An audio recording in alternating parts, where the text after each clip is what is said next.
principal notícia da mídia nacional dessa semana é o transplante cardíaco de Fausto Silva, o apresentador de televisão Faustão. Nós não poderíamos trazer um convidado com opinião mais abalizada no assunto do que o nosso convidado, o Dr. Jefferson Vieira.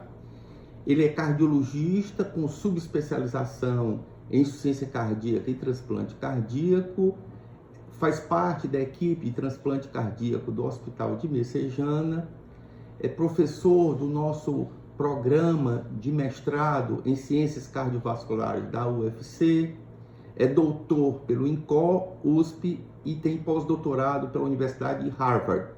Por favor, Dr. Jefferson. Olá, meu nome é Jefferson Vieira, eu sou médico cardiologista, eu sou especialista em transplante do coração e insuficiência cardíaca pelo INCOR, em São Paulo, e hoje eu atuo como assistente da unidade de insuficiência cardíaca do Hospital de Messejana, aqui em Fortaleza.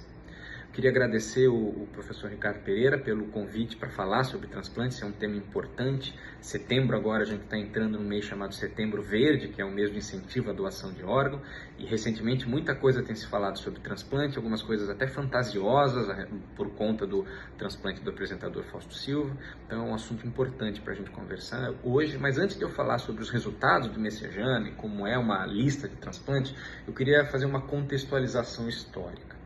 O primeiro transplante do coração ele aconteceu em 1967, pelas mãos do cirurgião Christian Barnard.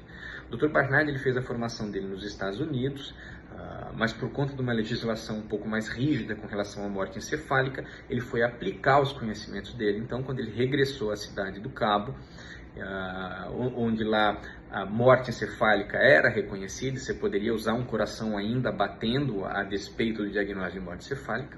E o primeiro transplante realizado foi num indivíduo chamado Louis Washkansky. Ele era dono de uma mercearia, quitandeiro, e ele tinha diabetes, insuficiência cardíaca avançada. Ele transplantou e ele ainda viveu 18 dias depois do transplante, acabou falecendo por infecção. 6 meses depois, aqui no Brasil, a equipe do Dr. Euríclides Zerbini, do Hospital das Clínicas, performou o primeiro transplante cardíaco da América Latina, um indivíduo chamado João Boiadeiro, que era um lavrador de Mato Grosso, e pós-transplante ele ainda viveu 28 dias, acabou falecendo por rejeição. Esses dois transplantes, eles tiveram suas complicações, infecção e rejeição, que ainda hoje são complicações que a gente batalha nos primeiros meses do pós-transplante. Você precisa entender que o coração é um corpo estranho e o nosso sistema vai reconhecer como tal, como um corpo estranho, como uma infecção, e vai atacar esse órgão. Anticorpos, células pré-formadas, T-helper, T-citotóxico, tudo aquilo que a gente aprende em imunologia. Para isso, a gente dá uma série de medicações imunossupressoras. As medicações imunossupressoras podem ser de indução, que são uma imunossupressão mais agressiva que a gente dá no pré e perioperatório. Manutenção, que são as drogas que a gente vai dar ao longo da vida do paciente. Em geral, são 3 no primeiro ano, que é o inibidor da calcineurina, ciclosporina ou tacrolimus. Um corticoide, prednisona, e um antiproliferativo. Antigamente, a azatioprina, hoje o que a gente usa é o micofenolato. E eventualmente, se o paciente tiver rejeição, você vai ter que fazer uma terapia de resgate, que aí pode ser corticoide endovenoso em alta dose, pode ser rituximab, bortezomib, plasmaférese, dependendo se for por anticorpo, ou dependendo se for celular, então vai depender do tipo da rejeição. Se você imunossuprime de menos, você tem risco de rejeição. Se você imunossuprime demais, você tem risco de infecção. E foi justamente o que aconteceu com esses dois indivíduos. Hoje, aqui no Hospital de Messejana, então o Hospital de Messejana começou a transplantar em 1997, então, portanto, há 26 anos já que a gente fez agora esse ano, e esse ano a gente completou o nosso transplante de número 500, em fevereiro. O Hospital de Messejana é o segundo hospital com maior volume histórico do Brasil, a gente fica atrás somente do INCOR. Os nossos resultados eles são bastante equiparáveis aos resultados de transplante internacionais. Em média, no mundo, um transplantado vive em torno de 12 anos, mais ou menos, sendo que o transplantado mais longevo ele viveu por 38 anos depois do seu transplante. A mediana de sobrevida do nosso paciente aqui é em torno de 10 anos, mais ou menos. Mas o nosso paciente mais longevo é o primeiro transplantado do Messejana, que transplantou há 25, 26 anos atrás. Ele foi, inclusive, também o nosso primeiro retransplantado. E ele é vivo até hoje. Então essa mediana ela acaba sendo puxada para baixo, porque entre 10 a 20% dos pacientes acabam falecendo no primeiro ano. Um dos scores que a gente usa, inclusive, para isso, para indicar transplante, que é o Seattle Heart Failure, a gente costuma dizer que quando o paciente tem um risco de mortalidade no primeiro ano maior do que 20%, é porque ele tem indicação de transplante, justamente porque se faz o trade-off.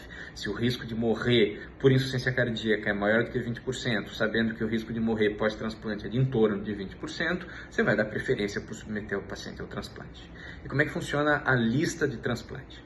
Então, a listagem de transplante, ela respeita a regionalidade. Um transplante, um coração fora do peito, ele pode durar 4 horas, porque senão ele começa a sofrer isquemia. Não dá para eu trazer um coração de Porto Alegre para cá. Então, o paciente que está na fila de transplante lá em Porto Alegre, ele vai resolver o transplante dele lá em Porto Alegre. O paciente que está na fila de transplante aqui no Ceará, ele vai ser transplantado aqui no Ceará. Não dá para um coração daqui para lá e nenhum de lá para cá. Outra coisa que a gente tem que levar em consideração é a tipagem sanguínea, o ABO. O, doador universal, AB, receptor universal. Então, um paciente que é tipo B, por exemplo, só pode receber o coração de um tipo O, o tipo B. E o terceiro critério importante aqui é a priorização. O paciente que está com inotrópico em alta dose, ou mais de um inotrópico, dobutamina e milrinone, ou com algum suporte mecânico, balão intraórtico ou ECMO, por exemplo, ele vai ser priorizado. Por quê? Porque o ECMO começa a dar complicação, sangramento, infecção, trombose. Então você tem ali 7 dias que o ECMO segura bem, a partir dali ele complica. Balão, pior ainda. Inotrópico, a gente sabe que dá arritmia pra caramba, dobutamina, milrinone. Então você tem que transplantar esses pacientes logo. E eles acabam sendo priorizados.